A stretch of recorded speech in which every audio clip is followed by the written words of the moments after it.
अस्सलामु अलैकुम वरहमतुल्लाहि वबरकातुहू। अल्हम्दुलिल्लाहि रब्बिल आलमीन वस्सलातु वस्सलामु अला अशरफिल अंबिया वल मुरसलीन नबिय्यना मुहम्मदिन व अला आलिहि व सहबिहि अजमईन अम्मा बाद। औज़ु बिल्लाहिस समीइल अलीम मिनश शैतानिर रजीम अल्लज़ी अतअमहुम मिन जू' व आमनहुम मिन खौफ। आदरणीय दर्शकबिन, आज म जुन विषय लिएर तपाईहरू समक्ष उपस्थित भएको छु त्यो हो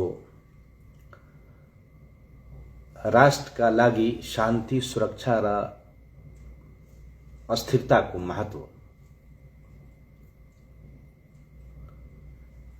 अमन, चैन, सुरक्षा, शान्ति र स्थिरता अल्लाहले आफ्ना भक्त र बन्दाहरूलाई प्रदान गर्नुभएको सबैभन्दा ठूलो नेमतहरूमध्ये एक हो।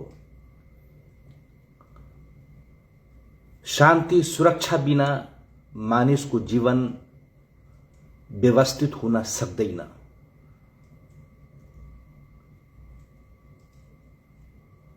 धार्मिक कार्यहरू शान्तिपूर्वक सम्पन्न हुन सक्दैनन्। व्यापार र अर्थतन्त्रको विकास हुन सक्दैन र ज्ञानको प्रचार प्रसार पनि सम्भव हुँदैन। त्यसैले अल्लाहले कुरानमा यस नेमतको उल्लेख गर्नुभएको छ। यसको रक्षा गर्न आदेश पनि दिनुभएको छ र शान्ति, अशान्ति, अत्याचार तथा भ्रष्टाचार फैलाउने कार्यहरूबाट निषेध गर्नुभएको छ।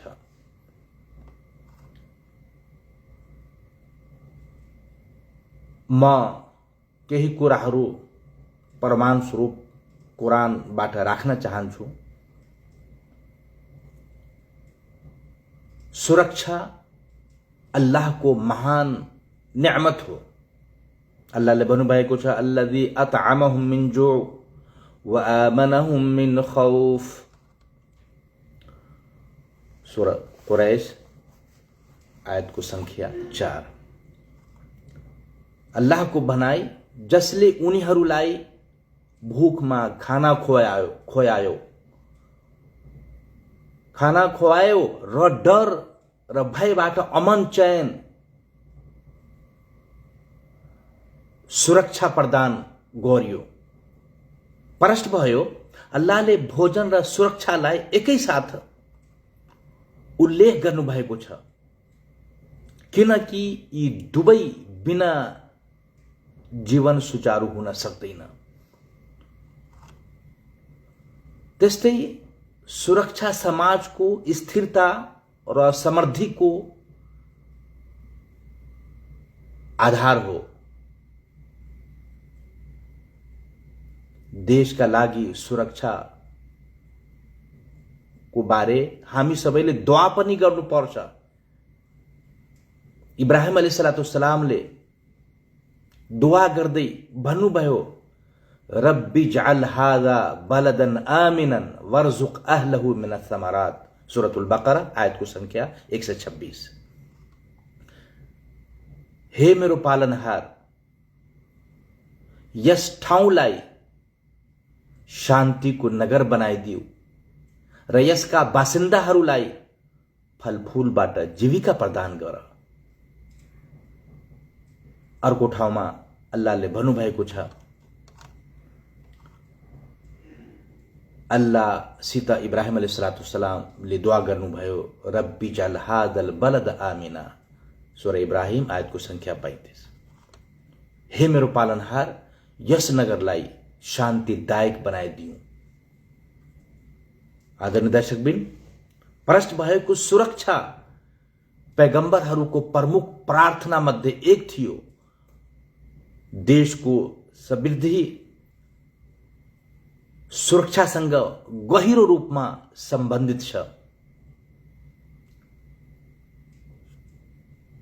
त्यस्तै पृथ्वीमा धरतीमा बिगार फसाद गर्नबाट हामी सबैलाई मनाही गरेको, निषेध गरेको छ।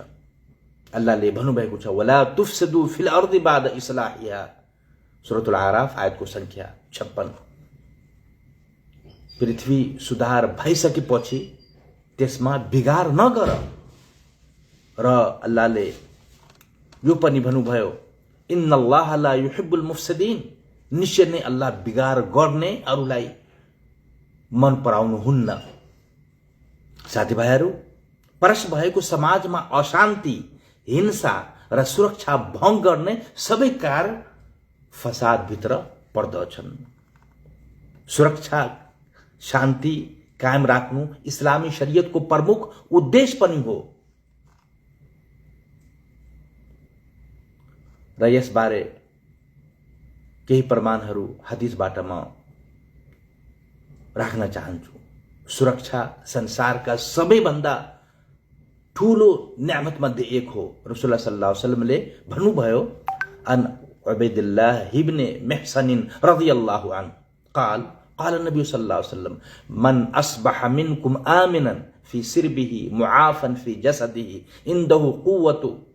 عنده قوت يومه فكأنما حيزت له الدنيا رواه तिर्मिजी। तिर्मिजीमा यो हदीस वर्णन भएको हदीसको संख्या 2346। अल्लामा अल्बानी रहमहुल्लाहले यो हदीसलाई हसन भन्नुभएको छ। नबी सल्लल्लाहु अलैहि वसल्लमको भनाई, तिमीहरू मध्ये जो बिहान आफ्नो घरमा सुरक्षित, शरीरले स्वस्थ र त्यस दिनको भोजन भएको अवस्थामा उठ्छ, उसले मानव सम्पूर्ण संसार प्राप्त गरेको छ। प्रश्न भयो कि अमन, चैन, शान्ति, सुरक्षा संसारका सबैभन्दा मूल्यवान नेमतहरूमध्ये एक हो। साथीभाइहरू, सुरक्षा, स्वास्थ्य र दैनिक भोजन प्राप्त गर्ने व्यक्ति ठूलो नेमतमा हुन्छ। इस्लामले मानिसहरूलाई डर र क्रास फैलाउन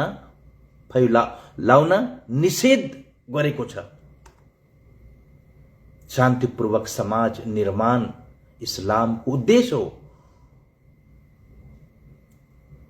र म भन्न चाहन्छु कि उचित कुरामा शासकको आज्ञा पालन गर्नुको लागि पनि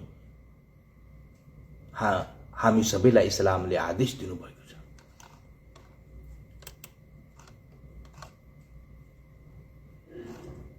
यसबारे सही मुस्लिममा र मुस्नदमा हदीस वर्णन भएको नबी सल्लल्लाहु अलैहि वसल्लम को भनाए क़ाल नबी सल्लल्लाहु अलैहि वसल्लम मन अतानी फ़क़द अता अल्लाह व मन अता अल अमीर फ़क़द अतानी। सही मुस्लिम हदीस को संख्या 1835। रसूलुल्लाह सल्लल्लाहु अलैहि वसल्लम को भनाए, नबी सल्लल्लाहु अलैहि वसल्लमले भन्नुभयो जसले मेरो आज्ञा पालन गर्यो उसले अल्लाहको आज्ञा पालन गर्यो र जसले अमीर, शासकको आज्ञा पालन गर्यो भने उसले मेरो आज्ञा पालन गर्यो। साथीभाइहरू, आदरणीय दर्शकबिन, परस्त भएको राम्रो काममा नेतृत्वको आज्ञा पालनले समाजमा सुरक्षा र एकता कायम हुन्छ। अराजकता र विद्रोहले फितना र रक्तपात निम्त्याउँछ। राष्ट्रका लागि सुरक्षा र स्थिरताको कति महत्व छ।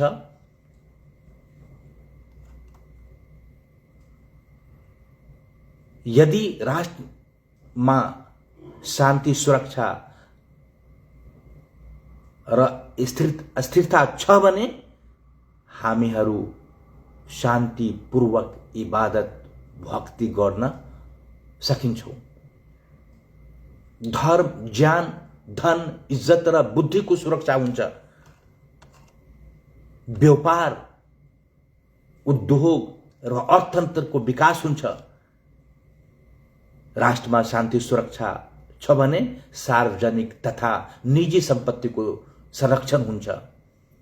राष्ट्रमा स्थिरता र शान्ति सुरक्षा छ भने समाजमा न्याय स्थापना हुन्छ, विकास र सामाजिक स्थिरता बढ्छ, अपराध र फितनाबाट समाज सुरक्षित हुन्छ।